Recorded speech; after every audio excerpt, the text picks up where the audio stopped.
Olá, uma ótima quinta-noite ou sexta de dia e vamos aos comentários desse quiz que envolve questões de dinâmica.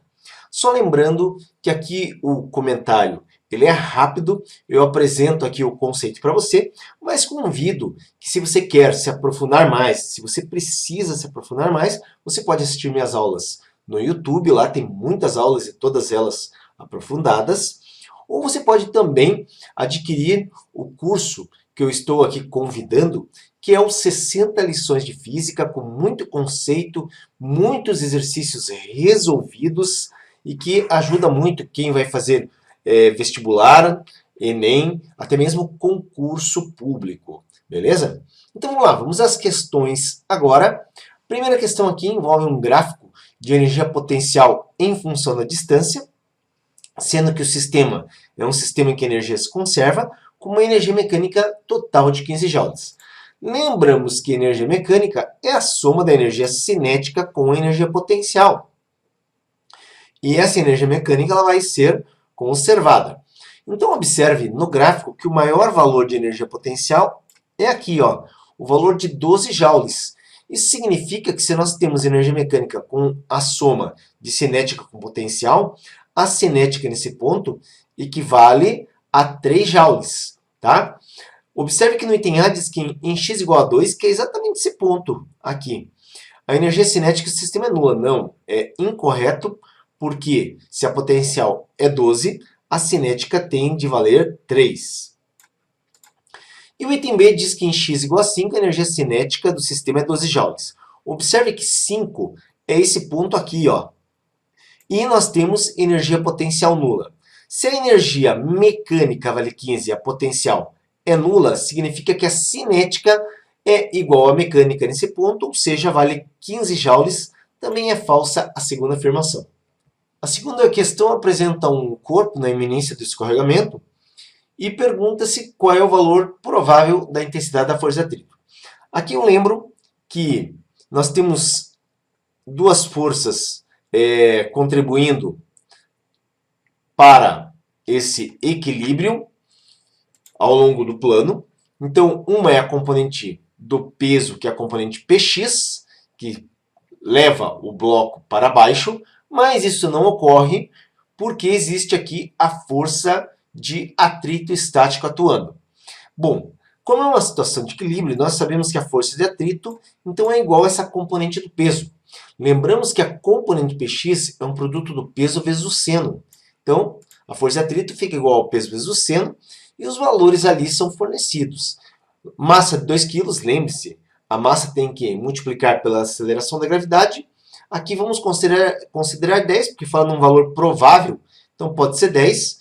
Então veja, se a massa é 2, o peso é 20, o seno é 0,8 e esse produto é igual a 16 newtons para um valor provável de força de atrito, então. A terceira questão pergunta qual é o trabalho de uma força para elevar um balde de 2 kg que tem 10 litros d'água e a elevação é de 10 metros. Bom, trabalho, nós sabemos que aqui é força vezes distância e nesse caso a força seria o peso, não só do balde, mas também da água. 10 litros equivale, no caso da água, a 10 kg. Com mais a massa do balde, nós temos 12 kg.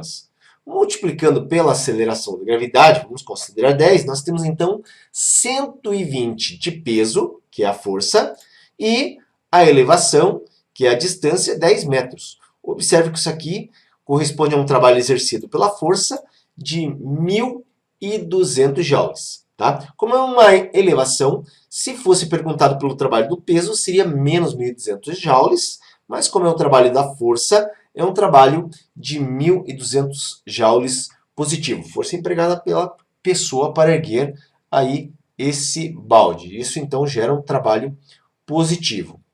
A nossa quarta questão fala a respeito do pêndulo de massa 1 kg e que tem velocidade máxima de raiz de 10. Presta atenção porque aqui é muito importante no ponto de velocidade máxima, esse ponto mais baixo aqui.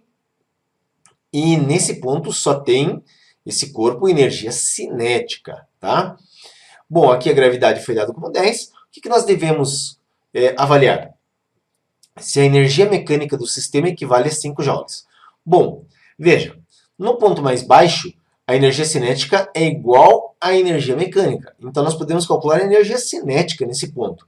A energia cinética ela é calculada por EC igual a mv ao quadrado sobre 2. E eu vou substituir. A massa é 1, a velocidade é raiz de 10, né, elevado ao quadrado sobre 2. E aqui fica como? Raiz de 10 ao quadrado é 10, que multiplicado por 1 é 10, que dividido por 2 é 5. A energia cinética é igual a 5 joules. Então, se a energia cinética, no caso aqui, no ponto de maior velocidade, é 5 joules, nesse ponto aqui é igual a energia mecânica. Então, isso é verdadeiro, uma energia mecânica do sistema de 5 joules. E fala que a energia potencial máxima equivale a 5 joules. Sistema conservativo, no caso, quando a energia potencial é máxima, a cinética aqui seria nula. E temos, então, uma potencial máxima de 5 joules. Correto. Essa quinta questão fala da queda dos corpos desprezando o atrito, que seria equivalente à queda dos corpos no vácuo.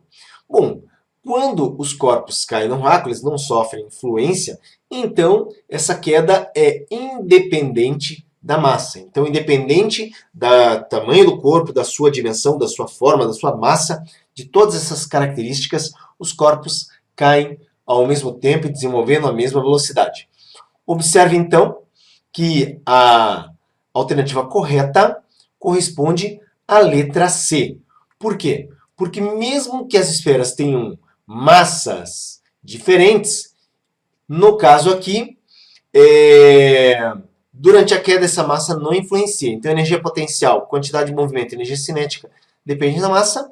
E o que é igual é a velocidade. Portanto, a alternativa correta, letra C. A última questão também aqui envolve a queda de corpos. O corpo A, no caso, tem uma queda livre e o corpo B desce pelo plano inclinado, porém sem atrito.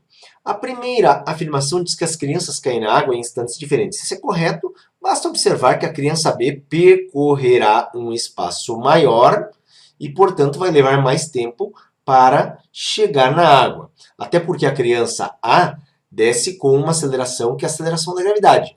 A aceleração da criança B é menor por causa do plano inclinado. Então, a primeira afirmação ela é correta. Na segunda, diz que as crianças caem na água com a mesma velocidade. Isso também é correto, certo? Porque se a gente aplicar aqui uma conservação da energia mecânica no ponto de partida e no ponto de chegada, nós veremos que a velocidade aqui ela depende da altura. E a altura é a mesma nos dois casos. Então, também verdadeiro. E a terceira diz que na metade da altura de queda, a criança A tem mais energia cinética que a criança B. Bom, pelo item anterior, pelo mesmo raciocínio do item anterior, então nós vemos que isso aqui é falso, porque a metade da altura é a mesma para as duas e, portanto, ambas devem apresentar a mesma velocidade. Observe, então, que aqui são corretas a de número 1 e a número 2. Tá? E só lembrando, se quiser aprofundamento, então, canal do YouTube do Física em Box, lá tem muitas aulas, ou colabore com esse trabalho do Física em Box e adquira o curso só por R$ 14,90, 60 lições de Física.